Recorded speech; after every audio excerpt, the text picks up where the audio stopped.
और बहुत महान व्यक्ति हुए इस देश में जिनको बहुत पीड़ा होती थी इन कत्लखानों के चलने से। उनका नाम था स्वामी दयानंद सरस्वती, जिन्होंने आर्य समाज की स्थापना की। उन्होंने तो अपने जीते जी एक फौज तैयार कर दिया गोरक्षा के लिए। स्वामी दयानंद सरस्वती ने एक संगठन बना दिया जिसका नाम आर्य समाज, आज तक जीवित है। 125 वर्ष पुराना संगठन है, कांग्रेस से भी पुराना संगठन। कांग्रेस जो राजनीतिक दल है ना, उससे पहले का ये आर्य समाज है। इसका एक ही काम था, गोरक्षा करना। और इस आर्य समाजी संगठन ने पूरे देश के नौजवानों को ऐसा चार्ज कर दिया था कि भारत के 7,32,000 गांवों में हर जगह गोरक्षा समिति बन गई थी। 1870 से यह शुरू हुआ और 1894 में आकर यह आंदोलन अपने सबसे उच्चतम शिखर पर था। और 94 में जब यह आंदोलन उच्चतम शिखर पर था तो भारत के हिंदू, मुसलमान, सिख, ईसाई, जैन, पारसी, बौद्ध सब मिलकर गोरक्षा में लगे हुए थे। और अंग्रेजों के सामने एक प्रश्न खड़ा कर दिया था कि एक भी गाय कटेगी तो अंग्रेजों की खैर नहीं। तो अंग्रेज घबरा गए थे। इसी घबराहट में रानी ने चिट्ठी लिखी थी 1894 में। उसने एक चिट्ठी लिखा था 1894 में। अंग्रेजों का एक अधिकारी हिंदुस्तान में था, उसका नाम था लैंसडाउन, गवर्नर था इस देश में। उसको एक चिट्ठी लिखा। विक्टोरिया ने चिट्ठी लिखा कि देखो, हम भारत में जितने कत्लखाने चलाते हैं उनमें सबसे ज्यादा गाय कटती है। यह भारत के हिंदुओं को पसंद नहीं है क्योंकि ये उनकी अधिष्ठात्री है, माने हम उसको पूजनीय मानते हैं, मातृ समान मानते हैं। हिंदुओं को पसंद नहीं है और वास्तव में मुसलमान भी नहीं पसंद करते गाय को मारना और उसको खाना।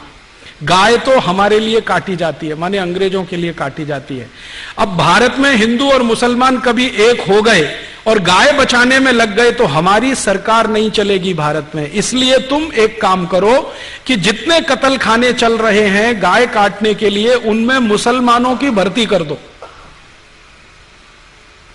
और हिंदुओं को बताओ कि गाय देखो मुसलमान काट रहे हैं। तो हिंदुओं की भर्ती नहीं, मुसलमानों की भर्ती कर दो। हिंदुओं को बताओ कि गाय मुसलमान काट रहे हैं, कट हमारे लिए रही है। काट रहे हैं मुसलमान, खाते नहीं है, हम खा रहे हैं, काट रहे हैं ये। हिंदुओं को जब ये पता चल जाएगा, ये दोनों एक दूसरे को लड़ मारेंगे और ये लड़ने लगेंगे तो हमारी गद्दी सुरक्षित रहेगी और हम भारत पर 1000 वर्ष तक राज करेंगे। ये विक्टोरिया की चिट्ठी है, लैंसडाउन को 1894 में लिखी गई। इस चिट्ठी से पढ़कर मेरे समझ में आ गया कि पॉलिटिक्स क्या है इस देश में। पॉलिटिक्स ये है कि गाय कटे अंग्रेजों के लिए और लड़ते रहे हिंदू मुसलमान। हम एक दूसरे को गाली देते रहें, एक दूसरे की टांग खिंचाई करते रहें और अंग्रेज मजा करते रहें। इस तरह से अंग्रेजों ने वो एक जो पॉलिसी है ना, बांटो और राज करो, डिवाइड एंड रूल, वो ये है। तो इस डिवाइड एंड रूल में हमको फंसाया, गाय को कटवाया और एक दो नहीं करोड़ों गाय को कटवाया इस देश में।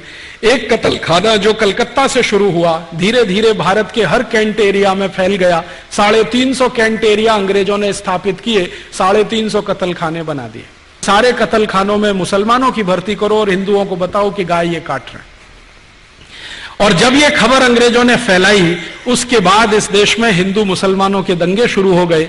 मैं आपको विनम्रता पूर्वक बताना चाहता हूं कि 1894 के पहले इस देश में एक भी हिंदू मुस्लिम दंगा नहीं हुआ। पहला हिंदू मुस्लिम दंगा 1894 दिसंबर में हुआ, रानी की इस चिट्ठी के बाद। और उसके बाद लाइन लग गई दंगों की। फिर क्या हुआ, आजादी का प्रश्न पीछे आ गया, गोरक्षा का प्रश्न पीछे आ गया, हिंदू मुसलमानों का सांप्रदायिकता का प्रश्न सबसे आगे आ गया।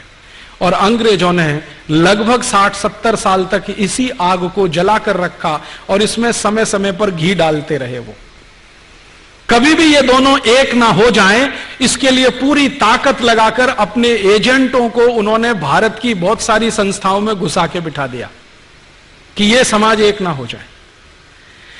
और इस तरह से बदस्तूर गाय कटती रही और हत्या होते होते करोड़ों की संख्या में पहुंच गई।